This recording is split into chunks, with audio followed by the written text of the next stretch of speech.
मेरी बात तो सुन लो। एक मिनट इधर आओ। खैरियत तो है ना? क्या हुआ है?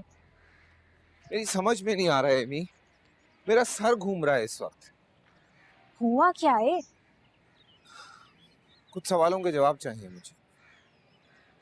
और मुझे लगता है कि तुमसे ज्यादा इस घर में कोई ईमानदार नहीं है जो मेरे जवाब मुझे दे सके।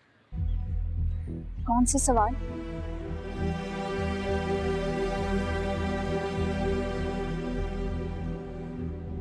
आनिया और इमाद के बीच में क्या था? कुछ भी नहीं था। मुंतहा ने अपने कानों से सुना था कि इमाद मोहब्बत करता है आनिया से। रुहेल भाई, आपके लिए तो अहम ये होना चाहिए था कि आनिया किससे मोहब्बत करती थी।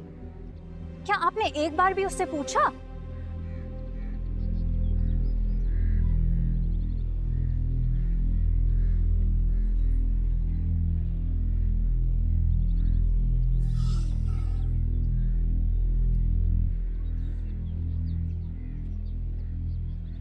मुंतहा ने बताया था मुझे।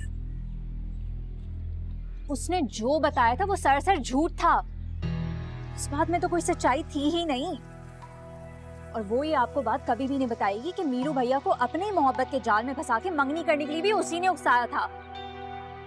इन खाला भी तो नहीं चाहती थी ये सब। चलो मान लिया कि मामा नहीं चाहती थी, लेकिन ये बात मुंतहा पहले दिन से जानती थी। लेकिन फिर भी मीरू भैया को उसने जबरदस्ती स्टैंड लेने पर मजबूर किया और इतना धूमधाम से मंगनी की।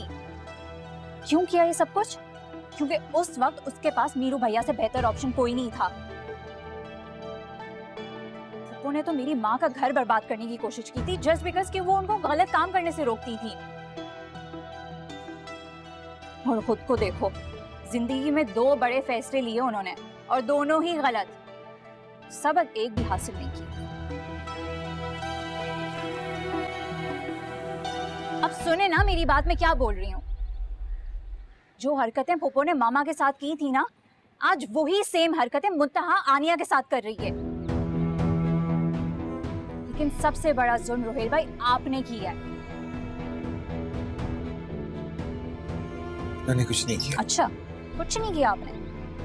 आनिया पर इतना बड़ा बहतान क्यों लगाया?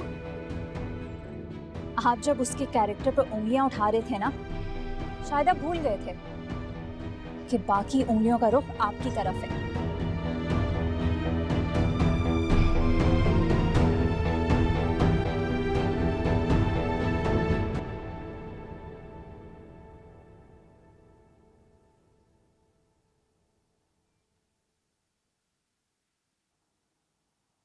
ऐसे क्यों देख रही हैं दादू?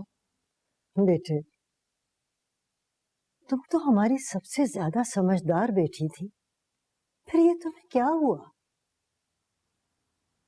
मैं समझी नहीं। देखो, मर्द की जब्त को जितना आजमाओगी तुम खुद मुश्किल में पड़ जाओगी। बेटे, इमाद के साथ ऐसा मत करो। तो आप भी ऐसा समझ रही हैं?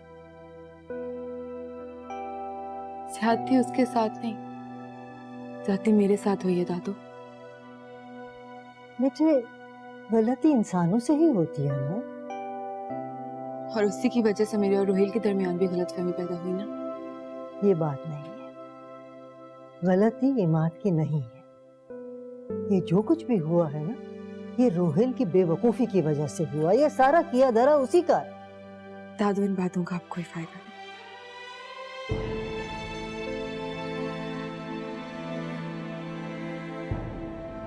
मैं अपना फैसला ले चुकी हूँ। क्या? अंदर ही अंदर रोज रोज खुद के मरने से अच्छा है कि हम दोनों अपने रास्ते अलग कर लें। और जब अरूसा के पास इस बात का इख्तियार है तो मुझे इस इख्तियार पे हक क्यों नहीं? अरे, ऐसी बेवकूफी करने का तुम सोचना भी मत। जिस बेवकूफी के बारे में सोच के मेरे दिल को सुकून मिल जाता है, वो बेवकूफी मुझे करने देता था।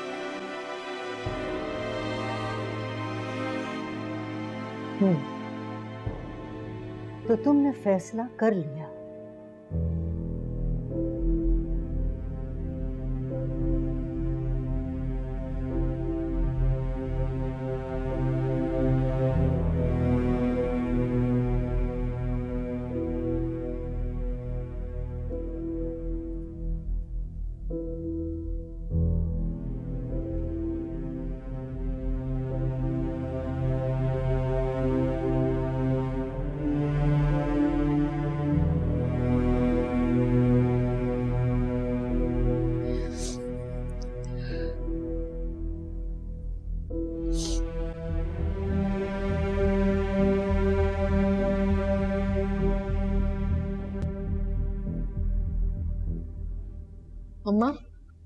अम्मा,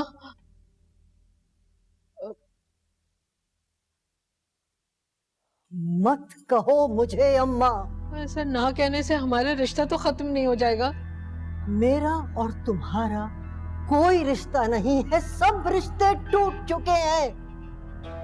मैंने तो जलील से भी कह दिया है कि जब मैं मरूं तो मेरे जनाजे के करीब भी तुम्हें ना आने दे। अम्मा, ऐसा क्या कर दिया मैंने? तो उस लम्हे को याद करके पछताती हूँ जिस दिन तुम पैदा हुई। काश काश तुम्हारे पैदा होते ही तुमको मार दिया होता मैंने। कम से कम तुमने और तुम्हारी औलाद ने जो मुझे अजियतें दी हैं वो तो ना बर्दाश्त करनी पड़ती मुझे। काश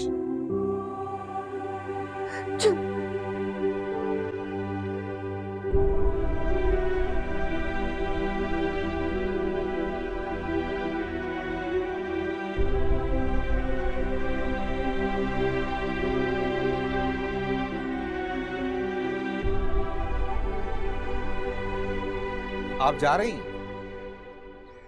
हाँ, क्यों? वो लेकिन मैं तुमसे एक बात कहना चाहूंगी। जो मर्द औरतों की आंखों से देखना और कानों से सुनना शुरू कर देते हैं ना, उस घर की बर्बादी को कोई नहीं रोक सकता। अस्सलाम वालेकुम नानो, कैसी हैं आप? तुम यहाँ भी टपक पड़ी? एक्चुअली मैं अपनी शादी का कार्ड देने आई थी। मुंतहा के मामू ने बताया कि ये उसका ससुराल है। हाँ, जबरदस्ती की बनाई हुई ससुराल। हाँ, अस्सलाम वालेकुम। मैं मुंतहा की फ्रेंड हूँ मरियम। मैं और मुंतहा साथ यूनिवर्सिटी में पढ़ते हैं। एक्चुअली मैं मुंतहा को कार्ड देने आई थी अपनी शादी का। रोयल नाम है मेरा, हस्बैंड है उसका। शी इज इनसाइड, आप चली जाइए। Thank you.